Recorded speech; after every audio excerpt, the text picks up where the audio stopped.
With the WINN FM News, I am Kevin Brown. And I am Yolana Weeks. Our top stories. St. Kitts Nevis phased ban of single-use plastics, a collaborative approach to environmental stewardship. NRP's leader calls out the Nevis Island administration for lack of accountability and lack of transparency. Taiwan donates medical equipment to JNF Hospital amidst LAMAT 2025 mission. African and Caribbean people will soon be able to conduct business together as a new trade center will be commissioned. St. Lucia's opposition leader Chastanet alleges government cover-up on halls of justice. Internationally, the UK and France to send defense chiefs to Ukraine. Now, the details. St. Kitts and Nevis is taking decisive action to combat plastic pollution through its phased ban on single-use plastics. Minister of Environment and Climate Action, the Honourable Dr. Joel Clark, emphasized the government's unwavering commitment to protecting our region, knowing its vulnerable state. And we have to deal with this triple planetary crisis, which is climate change, biodiversity loss, and plastic pollution, and they're all interconnected. This ban demonstrates the Federation's dedication to addressing interconnected environmental challenges and fulfilling its obligations under various treaties and international conventions. Permanent Secretary in the Ministry of Environment, Colincia Levine, added, "One of the thrusts in the environmental world is increased ambition.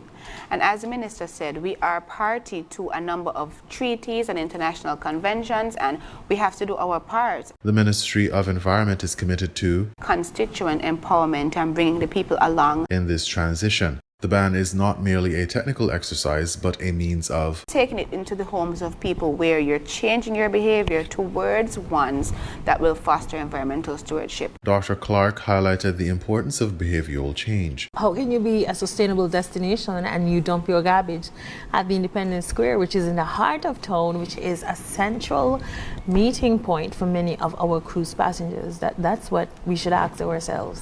And that's why what P.S. mentioned about behavioral change is so critical. The ban's success hinges on collaboration, education, and raising awareness with individuals policing themselves rather than relying solely on enforcement. The government recognizes the potential challenges local businesses, particularly small enterprises, may face during this transition. Dr. Clark acknowledged that switching to biodegradable options could be more challenging for businesses like chicken and chips shop, the small, like a little tuck shop that in the community that sells stuff. We expect it to be more challenging because you have to now switch to biodegradable options, but that's not what we're immediately promoting.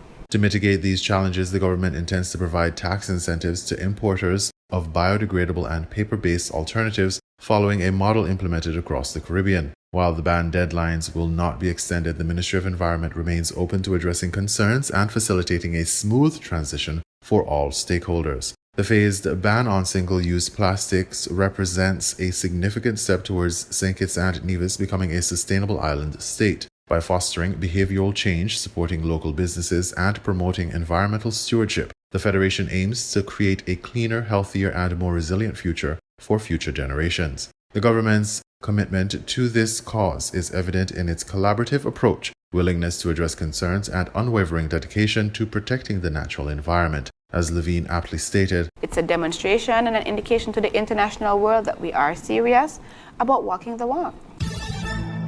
As the police await the autopsy report on 36-year-old Shavi Lal Basdio, further details have been provided by the police. Basdio, a resident of Claygut, Nevis, collapsed while walking along the Island Main Road in Pond Hill. The incident occurred between 12 p.m. and 1 p.m. Prior to the arrival of the emergency medical services, videos and photos of Basdio's lifeless body were circulated on social media. In a statement released on Wednesday, the police confirmed they are investigating the sudden death of Basdio, which stated that efforts to resuscitate him were unsuccessful as he was pronounced dead at the scene. At the time, his body showed no signs of visible injury or trauma. Amid growing concerns across the Caribbean regarding the United States' stance on Cuban medical professionals worldwide, U.S. Secretary of State Marco Rubio has sought to clarify key areas of concern. Several Caribbean nations, including St. Kitts and Nevis, have requested clarification on the issue, particularly regarding the potential cancellation of visas for regional leaders and their family members if their territories are classified as participating in human trafficking. During his two-day, three-territory tour of the Caribbean, Secretary Rubio addressed the matter when questioned by reporters in Kingston, Jamaica. Yeah, I think the first thing is to separate medical from the labor issues that we are pointing to. Okay, this is not about doctors. Okay, this is not about the provision of medical assistance. We have no problem with medical assistance. We have no problem with doctors. We have a problem, and I'm not speaking about Jamaica. We've discussed this today about, following international labor standards and the like, but I'm just talking about this program in general, how it's operated around the world. The United States has expressed concern that Cuban doctors may not receive their direct payments for their work. And how it's operated around the world is that basically the doctors are not paid. In many other parts of the world, the doctors are not paid. You pay the Cuban government. The Cuban government decides how much of anything to give them. They take away their passports. They basically operate as forced labor in many places. Now, there are places that have better labor standards. Perhaps Jamaica is one of those, and that's fine. But I'm describing generally what the program has been. It has operated in that way in many parts of the world and placed these people in tremendous danger. However, when the U.S. State Department issued warnings to the Caribbean and other countries benefiting from the Cuban medical program, regional leaders defended their positions. They argued that the Cuban doctors and medical practitioners were being paid at rates equal to or higher than those of local medical professionals. Among the leaders who have supported the program are Barbados' Prime Minister Mia Mottley, Prime Minister Dr. Keith Rowley. This matter with the Cubans and the nurses should tell us everything that we need to know.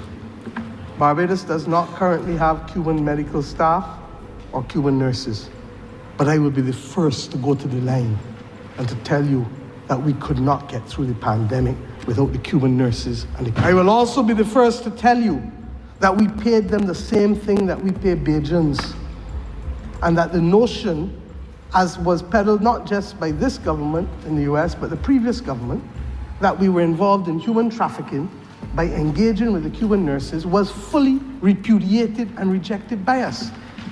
Now, I don't believe that we have to shout across the seas, but I am prepared, like others in this region, that if we cannot reach a sensible agreement on this matter, then if the cost of it is the loss of my visa to the US, then so be it. We rely a lot for our healthcare delivery on certain specialists who over the decades we have obtained from India, from the Philippines, sometimes from Africa, and mainly from Cuba.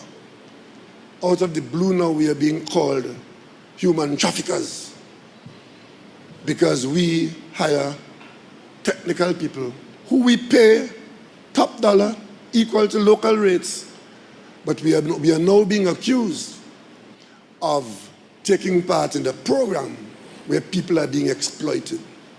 That's somebody's interpretation. St. Kitts and Nevis' Prime Minister Dr. Terence True also acknowledged the benefits his country has gained through its partnership with Cuba. Cuba has been an indispensable partner to the Caribbean, and we believe its full integration into hemispheric development initiatives benefits all. A stronger, more prosperous Cuba is in the best interest of the Americas and the Caribbean, enhancing our collective security and sustainability. Equally so, the United States has been an invaluable development partner, and we are grateful for their contributions to our federation over the years. We are committed to strengthening our relationship. Meanwhile, Secretary Rubio stated that the U.S. will continue engaging with regional leaders to discuss concerns surrounding the Cuban Medical Brigade.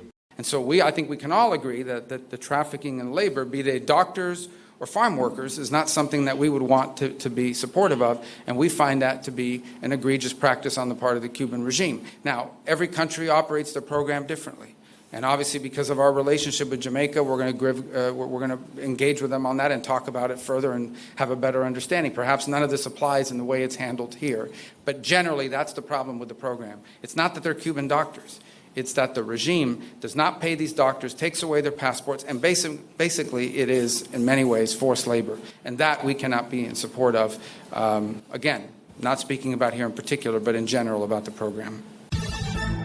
Several construction projects across Nevis, led by the Concerned Citizens Movement, CCM-led Nevis Island Administration, have been left unfinished and are frustrating some residents. One in particular, the Alexandra Hospital Expansion Project, has become an eyesore, with some residents calling for answers. Speaking on a special edition of Freedom FM's Issues program on Wednesday, March 26, Nevis Reformation Party leader Dr. Janice Daniel Hodge raised the issue as an example of the NIA's mismanagement of funds and the lack of accountability and transparency. Where you have the mismanagement of funds and no accountability, we have a serious problem. We know the Alexandra Hospital, it was started back in 2017, 2018, with a 24-month build-out period. And we are now in 2025. The original budget was $18 million. The building, you can say, is now abandoned. No work has been done for the last almost 18 months. Right now, there is, the government has allocated $12 million, but we have already exceeded the amount that was allocated to have it completed in the first instance. And so this is an additional $12 million. An additional $12 million. And the question is whether or not that can complete the hospital. Because at the last assembly meeting in Nevis, House of Assembly meeting, I would have asked the minister responsible for health, what is the status of the hospital, when it is likely to be completed, and what is the new estimated cost of completion. And the very lacking response was that the Taiwanese experts are reviewing the situation, and upon completion of their review, they would be able to provide us with some answers. A quantity survey was conducted and results were returned to the NIA, but it remains unclear what the issue is at the site and why work has not resumed. The Premier of Nevis, Mark Brantley, and the Minister of Health, Senator Janelle Nisbet, gave several timelines for when the project would restart, but they have come and gone. In addition, Dr. Daniel Hodge questioned the whereabouts of the funds that were donated to the Nevis Island administration for a hemodialysis unit in 2018. This follows accusations that the CCM-led administration, after taking office, left dialysis equipment to rot in a container in the yard of the Alexandra Hospital, while dialysis patients go overseas for treatment. We know that in 2018, CCM received a grant of $167,000 to purchase dialysis equipment for the Alexandra Hospital. Today, our people still have to come across to St. Kitts to get dialysis treatment. There is no sign of the equipment. So what happened to the $167,000? During a press conference on February 24, 2022, Brantley claimed that there was no plan in place for dialysis treatment to take place on Nevis under the Nevis Reformation Party administration. In a WINN exclusive with Hensley Daniel, who served as Minister of Health under the Nevis Reformation Party administration, he said it was crass ignorance on the part of Brantley. He added that Brantley was trying to legitimize his incompetence. On March 26, 2025, the government of the Republic of China, Taiwan, through its embassy in Basse-Terre, St. Kitts, presented a vital donation of medical equipment and supplies to the Joseph and France General Hospital, JNF. This contribution demonstrates Taiwan's continued support in strengthening the health infrastructure of St. Kitts and Nevis. The donation occurs alongside the presence of a Taiwanese medical team in the Federation. The team is collaborating with the U.S. Air Force medical team as part of the LAMAT 2025 mission to deliver essential healthcare services. The joint effort highlights the robust international collaborations focused on improving the nation's health capabilities. Dr. Jensen Morton, Director of Health Institutions in the Ministry of Health, had this to say on the donation. We are here for a brief ceremony, but it's very significant because it's the handing over of quite a few much needed pieces of medical equipment and supplies from the Republic of China, Taiwan, to us here at the Joseph and France General Hospital in the Ministry of Health, St. Kitts and Nevis, as well as to the community-based health services in the Ministry of Health, St. Kitts and Nevis. We would have commenced discussions with the Republic of China and Taiwan some months ago to assist us with the LAMAT mission that is currently taking place, and without any hesitation they agreed to also send their personnel to turn it into a joint mission once again between the US Air Force and the Republic of China and Taiwan. So the items that we pointed out to them that would help us greatly at this point in time, we had some discussions and they were able to deliver all of the things that we had requested. And we also have some critical items that we'll also be using for our pediatric emergency cases. So we are grateful for the continued partnership and relationship that St. Kitts and Nevis has with the Republic of China and Taiwan. The donation follows previous support from Taiwan, including over $130,000 in IT equipment to JNF and hemodialysis machines. The LAMAT 25 mission includes collaboration with local hospitals on emergency medicine. In regional news, African and Caribbean people will soon be able to conduct business together as a new trade center will be commissioned, Grenada Broadcasting Network reports.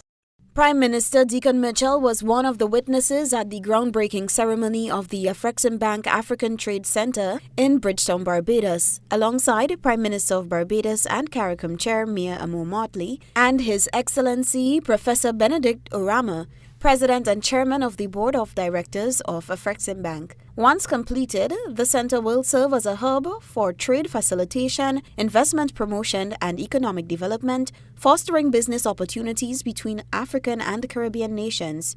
Prime Minister Mitchell called the event historic, emphasizing its significance. The bank has landed by choice on the shores of the Caribbean, that it has demonstrated in Caribbean language that it is prepared to put its money where its mouth is.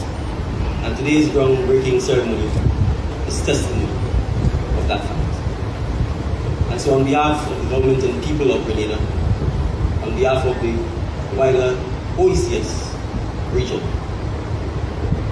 we express a hearty congratulations to Afreximbank and to the government and people of Barbados on this significant event. And we do so cognizant of the need to continue deepening economic opportunities, trade, investment, financing, the movement of our people, our goods and services between the continent of Africa and its diaspora in the Caribbean. The ceremony was held under the theme One People, One Destiny, Uniting and Reimagining Our Future. Barbados' Prime Minister Mia Amour-Motley highlighted that the center's construction has the potential to unlock new trading opportunities for the Caribbean. This clear offer of the government of Barbados to make available this just over 2 hectares of land to ensure that an investment that will bring investment opportunities to the people of the region, because this is first and foremost also a trade center, that you so accepted, recognizing that the history of the site and the location of the site carries with it so much more than we can ever contain in a speech from this platform. Professor Benedict Orama, President and Chairman of Afreximbank's Board of Directors, expressed his excitement for the future growth of the bank's presence in the region. The Africa Trade Center Barbados would underpin the delivery of the bank's expanded ambitions in the CARICOM, as we aspire to rapidly build trade and investment bridges that will help heal old wounds and unleash an era of shared prosperity in Africa and the Caribbean. Given that we have expanded the credit limits available to the CARICOM to $2.5 billion from $1.5 billion, we look forward to a rapid growth in the bank's interventions all across the Caribbean. We also look forward to accelerating two-way trade flows between Africa and the Caribbean and unleashing the communications we all seek, the air links and the shipping lines. The project's construction phase is expected to be completed by 2027. Reporting for GBN News, Beverly Telesford. St. Lucia's opposition leader Chastanet alleges government cover-up on halls of justice. TBS St. Lucia has that story. What's happened now is the government is negotiating with a jeweler to buy the piece of land, and the halls of justice will move. The front will be the old education building, and the other side will be on their jeweler lot. That's going to be an asset of the state. The state of St. Lucia will own another piece of valuable real estate in the country, the state. But we cannot disclose figures because we are in negotiations with the Judah's family. We have not gone to the public because everything has not been finalized. Everything is still in the negotiation stages. If the property is bought, it will be bought on behalf of the government and people of this country. It will become a state asset. During a pre-cabinet press on Monday, Prime Minister Philip J. Pierre and Castries Central MP Richard Frederick addressed allegations by the opposition United Workers' Party concerning the Halls of Justice project. The government has confirmed that discussions are underway with the landowners of the Ajoda lot in an effort to secure the property needed for the project. However, opposition leader Alan Chasney contends that the acquisition process is essentially finalized, citing a declaration of land acquisition published in the Government Gazette back in February. Both Richard Frederick and Prime Minister Philip Pierre publicly claimed in the media that no final decision had been made and that negotiations were still ongoing. But the truth was already in black and white and was published in the Gazette, the first one dated, I have it here. The first publication was made on the 17th of January 2025. Sorry, was made on February 3rd of 2025. The decision by the cabinet was made on the 17th day of January. The first publication was done on Monday, February 3rd, and the second publication was made on Monday, February 10th, a week later. What does that mean? It means as we speak, as of February 10th, after the second publication. At the press conference on Wednesday, Chasney reiterated his concerns regarding the Halls of Justice project, accusing the government of lacking transparency. There's no negotiations. In fact, the way that this works is you can either negotiate up front and agree on a price, and if that's the case, the government should have been transparent and told us what price they've agreed with the owners of the land, Mr. Ajuda. Or the government can proceed to acquire the land, and a tribunal is appointed, an independent tribunal, to meet with the government and to meet with the owner to determine what the price of the land is. In response to the opposition's claims, Castries Central MP Richard Frederick took to social media to clarify the government's position. In a Facebook post, he wrote, quote, "Since when there's an intention to acquire equal a purchase," end quote, emphasizing that negotiations are ongoing. For the DBS News World, Zane Romulus reporting. We now bring you these international reports. World leaders will be meeting in Paris, attempting to draw up more detailed plans to support a future ceasefire in the war in Ukraine and deliver what's been described as a just and lasting peace. The Prime Minister, Sir Keir Starmer, said it must involve a force designed to deter Russia. However, it's unclear whether any nations barring the UK and France are prepared to commit providing peacekeepers on the ground. Under the plan, British and French defence chiefs will go to Ukraine to discuss how to deploy forces.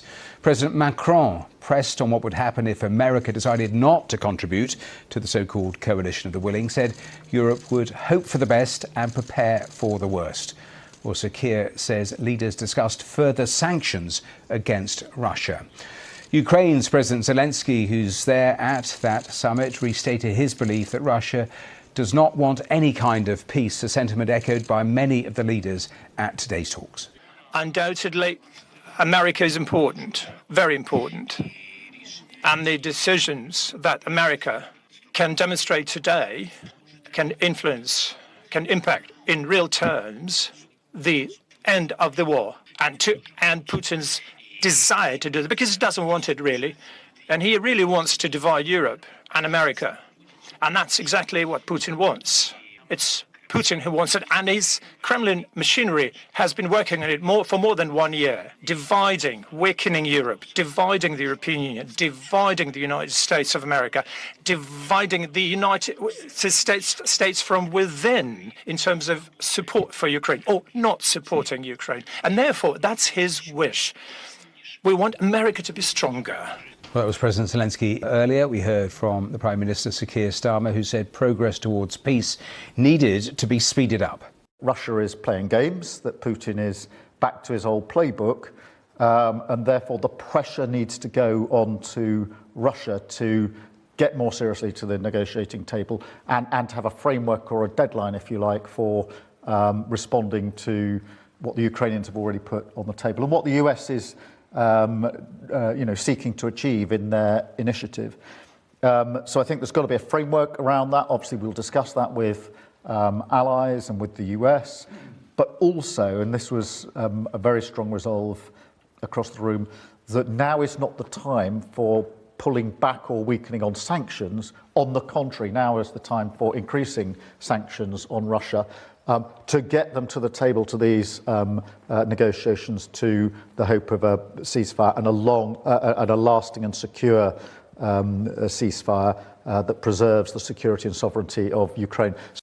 Well, that was Sir Keir Starmer talking after the French President Emmanuel Macron. He spoke at length and he talked about the British and French delegation that is going to be sent to Ukraine to work on boosting the Ukrainian army once there is a ceasefire. He went on to say our target is clear, it's to achieve peace, and to do this we need to get Ukraine in the best possible place.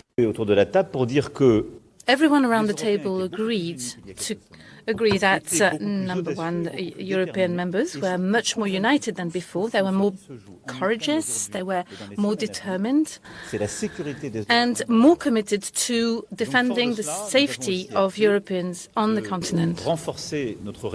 Based on this, we decided to strengthen, to boost our response as a way to better protect our continent, both taking into account everything that has been done, both in member states and at the EU level. In other words, we need to boost, to bolster our forces and our capabilities.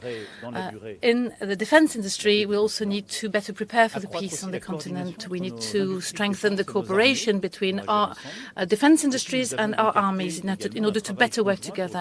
Well, let's go to Kyiv. James Landale is there for us. James, it was fascinating listening to all of those leaders. This idea of sending a British and French delegation to go to Ukraine to work on boosting the Ukrainian army. They're calling it a reassurance force now, not a peacekeeping force. And it's interesting, they will need to liaise really closely in terms of what the Ukrainians themselves require from the Europeans. What sort of support? Yeah, look, the whole idea from the get-go has always been not trying to reinforce Ukrainian armed forces. Look, if you think about it, you've got almost 1 million Ukrainians under arms at the moment. You've got an even bigger Russian army on the other side. 10, 20,000 European troops on the ground is not going to change that ratio in any way whatsoever. In other words, this force was never going to be some sort of active fighting force. It was there to do things that the Ukrainians needed help with. In other words, securing major infrastructure sites, certain key cities, perhaps having a border role on the border of Belarus, freeing up other Ukrainian forces to go to the front line, training, that kind of thing. So that's what the troops on the ground is going to be focused on. And it could well be well in the west of the country, away from the front line. The key thing about all of this force is going to be what happens in the air, what happens in the sea. Because the Ukrainians need an air force. They don't have an effective one at the moment. And so that's something the Europeans can provide. They can base them in Romania and Poland and places like that, flying regular sorties over Ukraine to establish a safe presence and a policing mechanism to again try and deter Russian attacks. Because the moment you can get some kind of control on the air, you can get rid of the drones and the missiles that fly over Kyiv and other cities so regularly, and then you can bring some normality. Perhaps you could bring some airlines, passenger aircraft back to Ukraine, and suddenly the picture looks very different. Then you've got to look at the sea. You're going to have some shipping there to clear all the mines out of the way, to allow shipping to go through much faster. At the moment, all the shipping has to hug the coast of the western coast of the Baltic Sea and other ships and things like that. Who's going to do that? When are they going to do that? That's what they're looking at the moment. The question, of course, is it seems to be taking quite a lot of time. President Zelensky today said very explicitly and publicly, there are many questions and not many answers. So I think they're still trying to find it hard to actually get the actual package together in a meaningful way. So I think we're going to continue to have a lot more conversations like they've had today in Paris. I want my country back. Israeli protester Chinaya Madar wants the Gaza war to end and her prime minister out. I lost my beloved country. I want her back. Once upon a time, my country was a democracy. And now?